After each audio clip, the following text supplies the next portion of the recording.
नमस्कार साथीहरु, तपाईहरुलाई आज पनि स्वागत छ हाम्रो युट्युब च्यानलमा। आज हामी एक्स्ट्राटेक ओभल क्रिकेट मैदानको ताजा अपडेटको बारेमा तपाईहरुलाई यस भिडियोमा जानकारी दिन गइरहेका छौं। तपाईहरु देख्न सक्नुहुन्छ एक्स्ट्राटेक क्रिकेट मैदानमा अहिले निरन्तर काम अगाडि बढिरहेको छ र यहाँ धमाधम कामहरु चलिरहेको छ र फ्लडलाइट जडानको लागि यहाँनिर यो पिल्लरको काम भइसकेको छ।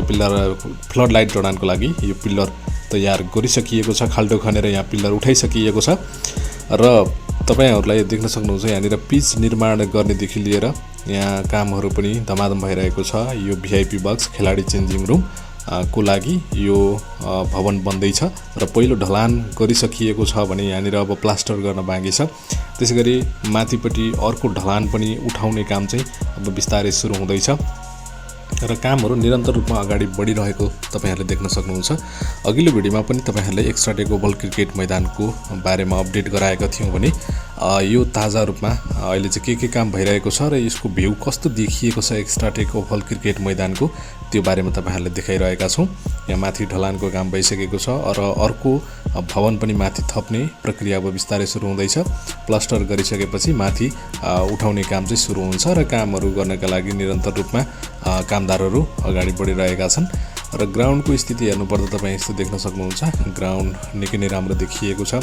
पिचहरु धेरै 2-3टा पिचहरुको निर्माण कार्य भइरहेको छ भने घाँस काट्ने देखि लिएर सरसफाई गर्ने अब लामो भएका घाँसहरु काटेर मिलाउने कामहरु चाहिँ यहाँ कामदारहरुले अहिले गरिरहेका छन् र यो माथि ढलानको गर्न बाँकी नै छ। ढलानको लागि रेडी बनाइदैछ र त्यो ढलान भइसकेपछि माथि पनि यसको भवन उठ्नेछ। खेलाडी चेन्जिङ रुम, ड्रेसिङ रुम हैन, भिआइपी रुमहरु सबै यहाँनिर बन्नेछ र ग्राउन्डहरुमा घाँस अहिले काट्ने क्रम चाहिँ चलिरहेको छ। चारैतिर तारबार लगाएर यो बाउन्ड्री लाइनको रेखाहरु पनि यहाँनिर राखिएको छ र यहाँ स्क्रिनको काम पनि चलिरहेको छ। यो स्क्रिन पनि राखिसकिएको छ। स्लाइड वाला स्क्रिन चाहिँ यहाँनिर राखिएको तपाईहरुले देख्न सक्नुहुन्छ।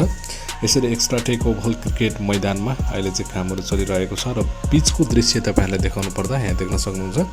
यस्तो पिच यहाँनिर बनिसकेको छ र यहाँनिर गेमहरु खेल्न मिल्ने अवस्थामा यो ग्राउन्ड चाहिँ भइसकेको छ र 9 महिनामा नै यो क्रिकेट ग्राउन्ड चाहिँ रेडी भइसकेको थियो गेमहरु खेल्नका लागि र यहाँनिर कभरले छोपिएर पिचलाई राखिएको छ र यसरी हेर्दाखेरि यो साइड स्क्रिन पनि यस्तो देखिन्छ र यहाँनिर कामदारहरुले अहिले यहाँ लामो भएका घाँसहरु चाहिँ काट्ने क्रम चाहिँ जारी नै राखेका छन् र यसरी यो क्रिकेट ग्राउन्डको कामहरु अहिले धमाधम रूपमा चलिरहेको छ र कामहरु निरन्तर जारी नै छ र फ्लड लाइटको लागि पनि प्रक्रिया अगाडि बढिसकेको कारणले अब छिट्टै नै फ्लड लाइट पनि जडान हुनेछ र नेपालको क्रिकेट ग्राउन्डमा पहिलो फ्लड लाइट जडान चाहिँ एक्स्ट्राटेक ओभल क्रिकेट मैदानमा नै हुने चाहिँ तपाईहरुलाई जानकारी गराउन चाहन्छु। नेपालको कुनै पनि क्रिकेट ग्राउन्डमा चाहिँ अहिलेसम्म फ्लड लाइट जडान भएको छैन भने निजी क्षेत्रबाट निर्माण भइरहेको यो एक्स्ट्राटेक ओभल क्रिकेट मैदानमा चाहिँ पहिलो पटक फ्लड लाइट चाहिँ जडान भएर यहाँ चाहिँ काम हुन गइरहेको छ। यो अपडेट तपाईहरुलाई हामीले गराएका छौं। च्यानल मन हुनुहुन्छ च्यानललाई सब्स्क्राइब गर्नुहोला, भिडियो मन पर्छ लाइक गर्नुहोला। यस्तै अपडेटहरु तपाईहरुलाई हामीले ल्याउने नै छौं।